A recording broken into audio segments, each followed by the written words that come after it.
Muy buenas noches, bienvenidos a la hora de opinar. A nombre de Leo Zuckerman, titular de este espacio, le doy la bienvenida. Yo soy Mario Campos y vamos a tener la mesa como siempre, como cada martes. En unos momentos van a estar aquí con Gibran, con Hernán. Más adelante vamos a platicar la aprobación de la llamada esta ley Garrote, como le han señalado en Tabasco, y las implicaciones que tienen, y el caso de la reforma educativa y el arranque ya del ciclo escolar en unos días, que todavía parece que hay temas que están por definirse, y lo vamos a revisar con Alma Maldonado un poco más adelante. Pero empezamos con una de las discusiones que sin duda ha concentrado las miradas en los últimos días, que es, por un lado, la salida del secretario ejecutivo del Coneval. Quizás es una parte quizá menos llamativa, llama la atención porque llevaba 13 años en esa posición, pero lo más interesante quizá es el desencuentro entre el presidente y el Coneval, y para eso vamos a platicar en esta primera mesa con Gibran Ramírez. ¿Cómo estás, querido Gibran? ¿Qué onda, Mario? Muy buenas noches. Y con Hernán Gómez. ¿Cómo estás, Hola, Hernán? Mario. ¿Cómo vas? Muy bien, contento de estar aquí nuevamente en la hora de opinar con ustedes. Y empezamos con este tema que, Gibran, quizás es el más reciente de los desencuentros que ha tenido el presidente con algunos autónomos, particularmente con la CNDH, los ha tenido muy claros, el tema de que no recibiera el presidente de la comisión con el informe. Antes ha cuestionado al INAI, ha cuestionado al INE, en fin. ¿Cómo ves este nuevo choque ahora con Coneval? Yo creo que es un choque importante, que puede ser muy productivo, que se enmarca en un cambio de política social. El presidente ha tenido como su bandera desde 2006, por lo menos, que por el bien de todos, primero los pobres. Entonces se trata de un tema toral del gobierno, de un tema en el que se ha implementado una nueva política social por completo, que deja los supuestos del pasado, digamos, en dos sentidos. El de política focalizada, cambiándola por una de vocación universal, y el de transferencias condicionadas, que podríamos decir que también tiene su contraparte en la universalidad y en la eliminación de intermediarios. En ese sentido, se cambia o se aspira a cambiar todo un entramado, desde la concepción misma de la política social, no una política de desarrollo social que parte, digamos, de pensar que los pobres están en un estadio menos desarrollado que los que tienen un poco más, ¿no? Y que se centra en el concepto de bienestar. Ese es todo el cambio. Entonces tenía que haber cambios en el Coneval. El Coneval tiene méritos, sí es cierto. Estos días, los que van de salida se han dedicado a ensalzarlos. Claro, que de hecho, si hay una institución que ha documentado que las políticas de desarrollo social no han funcionado, fue Coneval, ¿no? Es decir, si alguien retrató que los programas sociales no lograron transformar la realidad social, pues fue Coneval. Pero sí es cierto que con los mismos datos que utiliza Coneval, es decir, con los insumos provenientes del INEGI, eso lo habrían podido hacer académicos, es decir, no estamos de ninguna manera ciegas. El Coneval sí es cierto, sí estaba para observar, para interpretar, para evaluar, ¿no? Para generar, sí. Está, yo no sé qué papel va a tener, pero es que no solamente eso. Su mandato era también coordinar y normar una política de evaluación que se insertaba en todo un ciclo de política pública. Es decir, una evaluación que tenía que hacer o que derivar en medidas obligatorias para las entidades que se dedican al desarrollo social y derivar en nuevas y mejores políticas. Todo el ciclo fallaba. Yo creo que hay cosas que fallaron también con Coneval. Hubo algunas críticas que se hizo a la política social neoliberal, digamos, a nivel estructural. Eso es cierto, pero yo creo que faltó profundidad. Se burla el exsecretario ejecutivo de que la secretaria de Bienestar le pidió nombres de los pobres. Se burla porque es casi inconcebible que un organismo como el Coneval sepa quiénes son, qué significan como personas los pobres de México. No, pero porque... No, sí, porque si está fuera... Pero porque la labor, digamos, no es tener un padrón con nombres y apellidos, es tener un padrón, digamos. Pero yo creo que sí retrata que no se trataba en absoluto de entender a profundidad, de contar historias. Yo creo que se pudo aprender mucho más de la pobreza si se hacía etnografía. Las etnografías que se hicieron en el Coneval son bien poquitas. No sabemos cómo se diferencia la pobreza en las regiones de México, su reproducción, cómo influye en la vida de las personas. ¿Por qué no se cumplen los supuestos de la política neoliberal de sacar del ciclo intergeneracional de la pobreza a esas personas con esas políticas? Esas respuestas no las tenemos. Y si iban a hacer nada más eso, nada más estadística, con los insumos que ya provee el INEGI, yo creo que es una labor que se podría asignar a entidades ya autónomas, como las universidades. El Coneval tenía que influir en un sentido, no funcionó para eso. Creo que la crítica es necesaria para reformularlo, por lo menos. Hernán. A ver, yo honestamente siempre defendí el Coneval. Siempre defendí el trabajo de Coneval durante el gobierno de Felipe Calderón, durante el gobierno de Peña.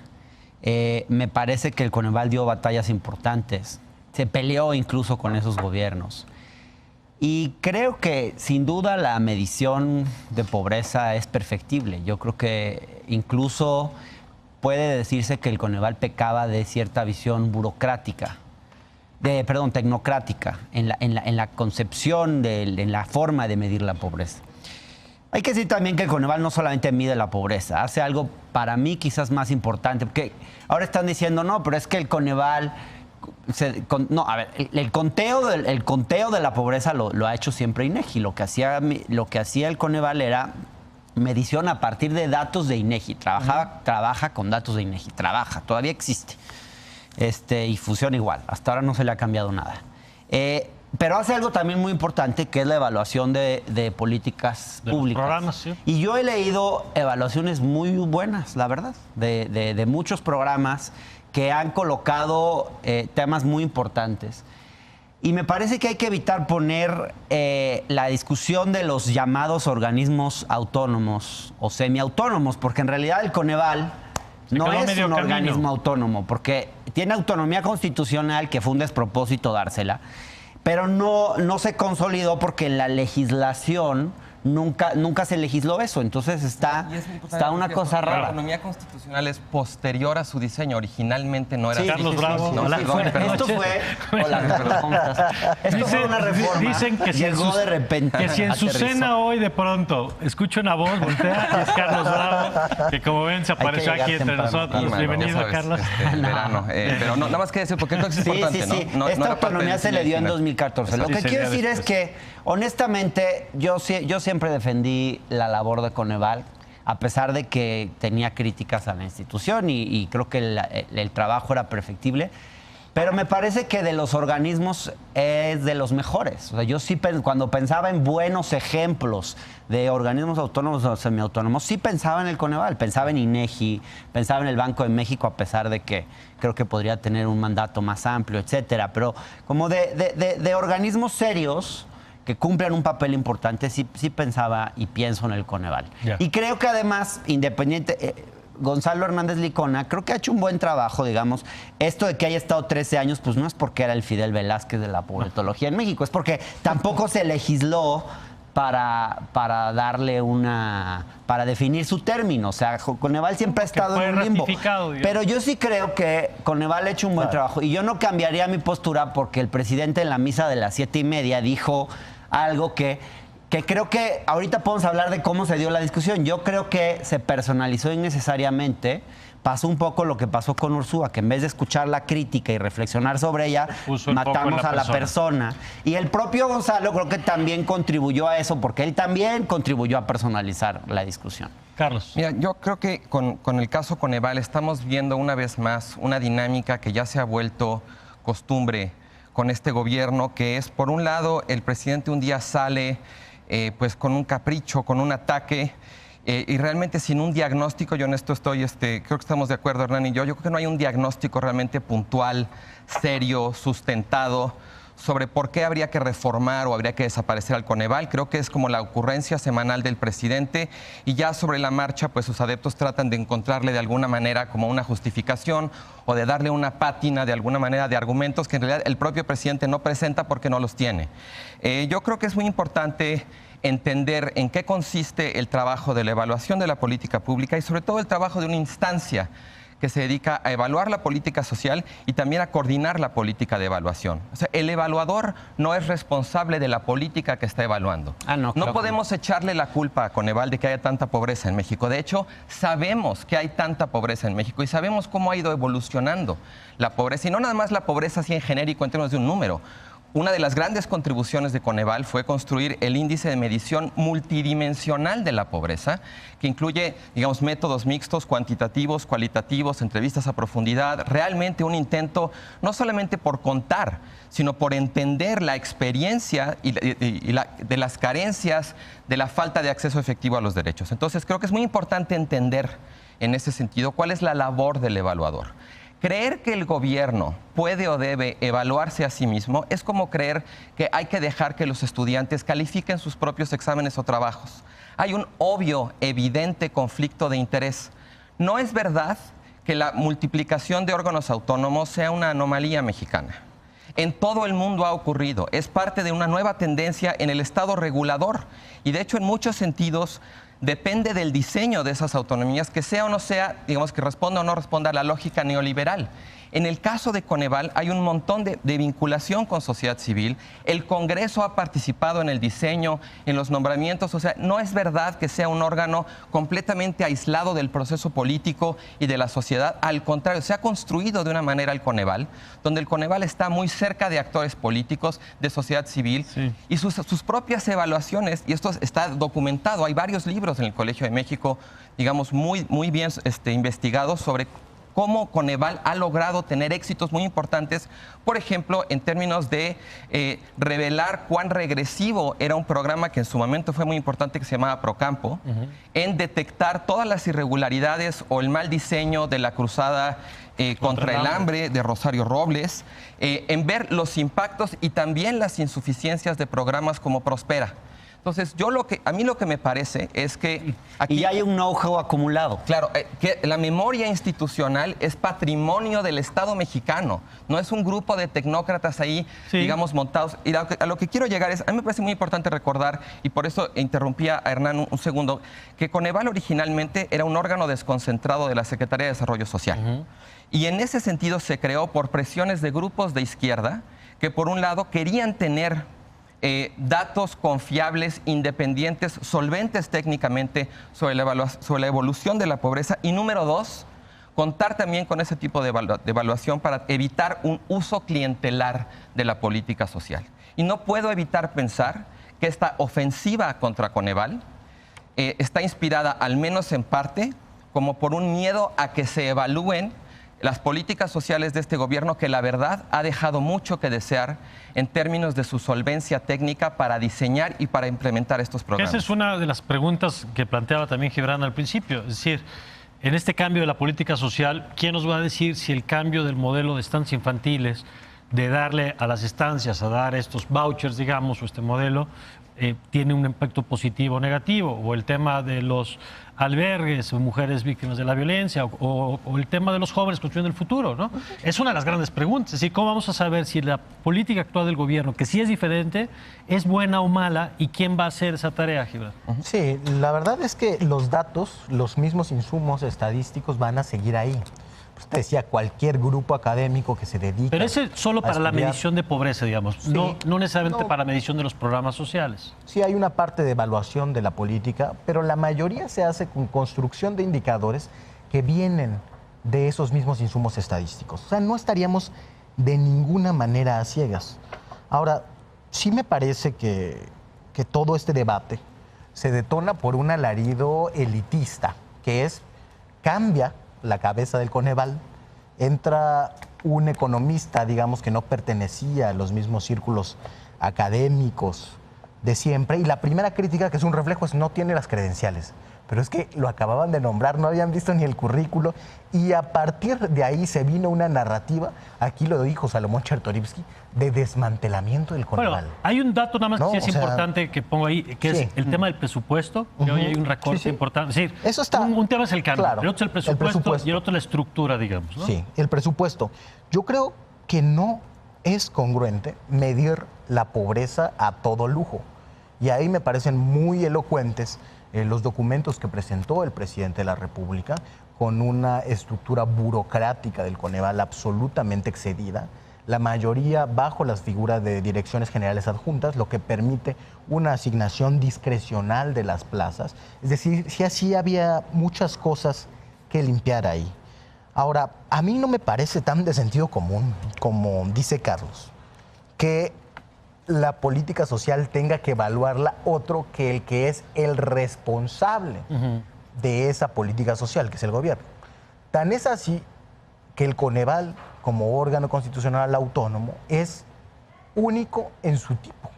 ¿Pero se puede evaluar el gobierno a sí mismo? ¿El gobierno del López Obrador puede evaluar las políticas del López Obrador?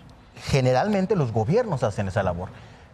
Puede ser que mediante organismos descentralizados, es cierto, en eso el diseño institucional original tenía más mérito que el diseño actual, pero sin duda es una labor propia del gobierno, o sea, eso no existe.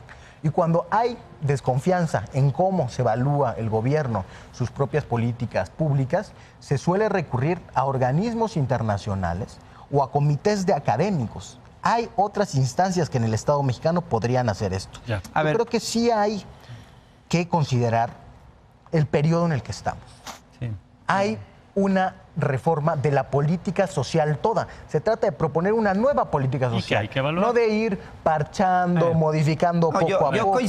Yo coincido en que hay un nuevo paradigma de política social, que estamos saliendo de la política hecha desde el escritorio para pensar en una política social más hecha desde el territorio. Y eso a mí me parece un elemento muy valioso de del nuevo paradigma de la política social. No veo, honestamente, una ofensiva en contra del Coneval. Creo que ha sido una guerra de declaraciones. Lo que yo veo, en primera instancia, es un ejemplo más de recorte presupuestal mal hecho y mal planteado. O sea, se recortó lo mismo que pasó en las universidades o en otros. O sea, es decir, se creó una fórmula general que se pretende aplicar a rajatabla en todos lados. ¿Qué pasa? En el caso del Coneval, esa fórmula es dinamita, porque el Coneval, no porque Gonzalo Hernández Licona lo haya querido, sino porque así está la estructura que les aprobaron en su momento, tenía 16, creo, DGAs, directores generales adjuntos. Porque empieza que este gobierno decidió general que no iba a haber más DGAs. Y casi toda o buena parte de su planta laboral estaba conformada por personal de honorarios. Entonces, lo que salió a decir Gonzalo Hernández Licona fue, con estos criterios yo no puedo operar. Ya me recortaron 46%, me están pidiendo que recorte otro porcentaje más, que creo que era del 30%, y él salió a decir, ya no puedo operar en estas condiciones. Entonces, ¿qué fue? Digamos, yo creo que ese planteamiento, en términos generales, hace sentido. Ahí, lo que hubiera sido razonable es sentarse a dialogar frente a esta situación. Ahora, el cambio de la persona es completamente legítimo. O sea, después de 13 años, sustituir a Gonzalo Hernández Licona por otra persona con otro perfil, que quizás no tenga la misma experiencia, porque ciertamente este gobierno, pues la ciudadanía votó por un cambio en la clase política. Y eso conlleva el riesgo de que tengamos a cuadros no tan preparados en sus ámbitos de actuación. Bueno, ya se irán preparando por la Facultad de Economía. Está bien, pero no tiene experiencia en evaluación de programas. Para irnos ya. Bueno, sí me gustaría hacer una cosa nada más. Somos puros hombres en la mesa. Y yo para preparar esto platiqué con una colega del CIDE, que se llama Claudia Maldonado, que fue la directora fundadora del Centro Latinoamericano de Evaluación de Políticas Públicas. Y me parece importante recordarlo porque ahorita que Gibran decía, pues que hagan la evaluación en las universidades. Bueno, en realidad muchas de los especialistas que están en la academia y las universidades han salido a defender el trabajo de Coneval y a defender el trabajo de Gonzalo Hernández Licona. A mí me parece que si se pensaba que 13 años eran muchos y que es natural y es sano que haya un recambio, quizás el método importa. Porque el Coneval, la razón por la cual esta persona lleva 13 años ahí y ha habido todos estos problemas es porque está en un limbo jurídico. Se hizo esa reforma para darle autonomía constitucional, pero luego no se ha reglamentado. Entonces, si había esa intención, empezar por sacar al Coneval de ese limbo jurídico y luego hacer los cambios que correspondieran. Está haciendo el sacrificio, yo lo que creo es que la desconfianza frente al poder es sana. Yo creo que desconfiar del poder, de sus simulaciones, de sus mentiras, es señal de conciencia ciudadana. Y me preocupa mucho, digamos, que la superficialidad de decir, no, pues que el gobierno es un gobierno democrático que se evalúe a sí mismo, porque además tenemos suficientes evidencias ya con este gobierno de información imprecisa, descontextualizada, falsa, al punto de que al rato vamos a querer sustituir al Coneval con el Instituto Nacional de Tengo Otros Datos. Bueno, tenemos que Oye, irnos. nada más Sí. quería hacer un último comentario. Gibran escribía ayer, de alguna forma atribuyéndole al Coneval el que no se haya logrado reducir la pobreza en México. No, nunca digo eso. Bueno, aquí está. Si se avanzó tampoco en el combate a la pobreza, no tiene responsabilidad en ello el órgano encargado de normar y coordinar la evaluación. Alguna responsabilidad, Lo único porque que tenía quería una decir sobre responsabilidad eso. en todo el Bueno, ciclo. pero lo único que quería es mi decir sobre primera eso es, intervención, a ver, hermano. quería decir sobre ¿Qué eso. es la primera? Las recomendaciones de Coneval no son vinculantes. Entonces, atribuirle al Coneval, digamos, No, pero los O sea, sí criterios, dice el las que no haya normas- bajado la pobreza, porque habría que explicar por qué. Las normas en que se ¿de qué evalúa- manera sí. tendría Coneval responsabilidad en que no haya bajado la pobreza? ¿Falseó los datos? Yo no creo. ¿No dio los reportes completos?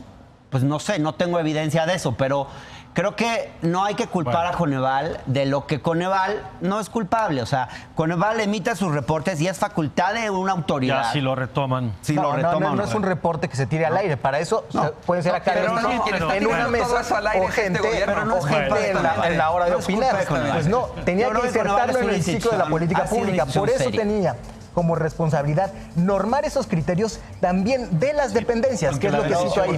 Bueno, Coneval no eso es lo que establece sí. criterios. Carlos, Coneval no establece normas. Hernán, No, pero también me para las esperan entidades. 40 minutos nos vamos a seguir con la cena con esto. Gracias, Gracias, Hernán, gracias, gracias, buenas Carlos, noches. gracias, Gibran. Gracias, vamos a una pausa y regresamos. Vamos a platicar de la llamada ley Garrote, aprobada ya en Tabasco, que también ha generado una controversia importante. De esto platicamos regresando de la pausa.